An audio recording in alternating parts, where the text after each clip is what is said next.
Olá. Bom, hoje a gente vai mergulhar num tema que, olha, mexe com todo mundo. A internet e a participação cidadã no Brasil.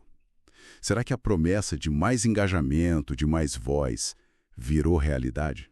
Pois é, a gente ouve muito sobre o potencial, né? Ferramentas digitais, transparência, mas, assim, o que está acontecendo de fato? Exato.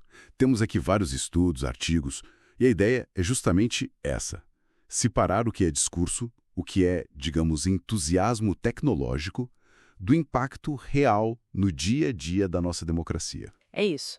Tentar entender o que significa essa cidadania digital aqui no Brasil, sabe? Quais os limites, quais as possibilidades concretas? Para começar, vale lembrar rapidinho o que é esse tal de engajamento cívico, né?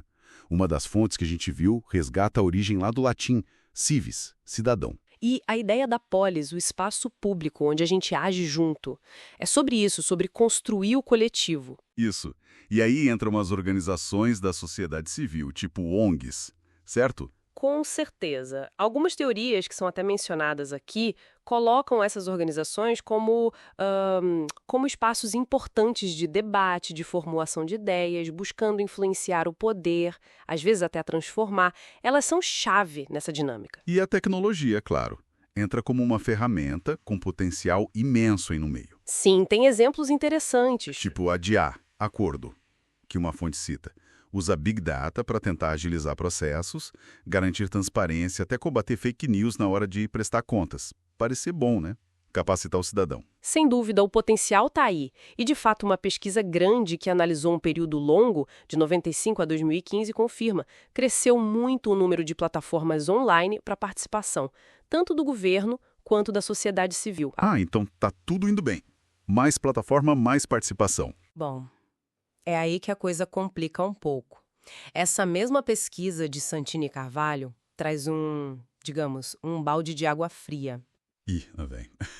Como assim? É que eles viram que a maioria esmagadora das plataformas aqui no Brasil, quase 80% das que eles analisaram, eram de pré-participação. Pré-participação.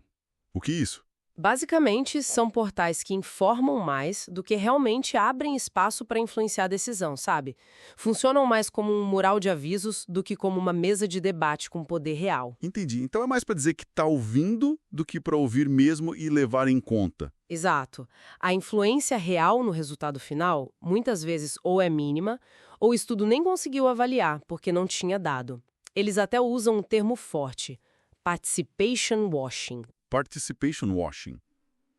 Tipo uma maquiagem de participação. Isso, para parecer que tem, mas sem um efeito prático. É mais retórico, né? E essa desconexão entre o clique e o impacto real aparece em outros lugares também.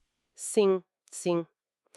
Tem uma outra pesquisa interessante feita em São Borja, lá no Rio Grande do Sul, O que ela mostrou. que o ativismo que a gente vê muito online, em rede social, comentar aqui, compartilhar ali, isso não vira automaticamente participação nas organizações da sociedade civil que existem no mundo real, offline. São coisas diferentes. Não tem uma ponte direta, então. Parece que não é tão simples assim. São engajamentos distintos. Então, qual é o grande impeditivo? Se a tecnologia está aí, por que a participação online efetiva ainda patina tanto para influenciar de verdade? Olha, o que vários desses estudos sugerem, principalmente o de Santini e Carvalho, é que o problema maior talvez não seja a ferramenta, a tecnologia em si. Não. E o que seria, então? O poder, a estrutura de poder que já existe. Os autores argumentam que, muitas vezes, a elite política tradicional não tem tanto interesse assim em construir uma democracia que seja realmente transparente, colaborativa, que divida o poder de decisão. Faz sentido. A falta de transparência total nos dados públicos que eles mencionam também é um sintoma disso, né? Exatamente. E outra coisa que chama atenção no Brasil, comparando com o cenário global que Santini e Carvalho olharam, é que parece ter menos iniciativas digitais que nascem de baixo para cima. Ah, tipo, criadas pelos próprios cidadãos para se organizar. Isso. As plataformas que não são do governo parecem menos presentes ou menos estudadas por aqui. E mesmo nas plataformas que existem, que permitem debate, tipo fóruns, orçamento participativo online. Então, tentando juntar as peças, a internet, as ferramentas digitais, elas abrem sim caminhos novos. para informação, para uma certa mobilização, para cobrar transparência, como no exemplo da Digitacordo. Abrem. Isso é inegável. O potencial existe.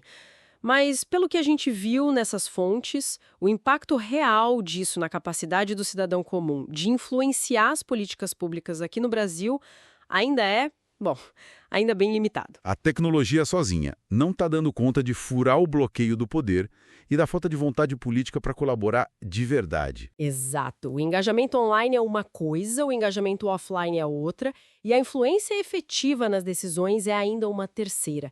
A promessa digital muitas vezes esbarra feio na realidade política. E isso deixa a gente pensando, né? Se o problema central é o poder e não a tecnologia, que tipo de estratégia digital, talvez pensada e controlada pelos próprios cidadãos, poderia de fato criar uma pressão diferente? Uma pressão que force mais transparência e mais espaço nas decisões importantes. É a grande questão, né? Como usar essas ferramentas não só para falar, mas para ser ouvido e principalmente para ter impacto real. Fica aí a reflexão.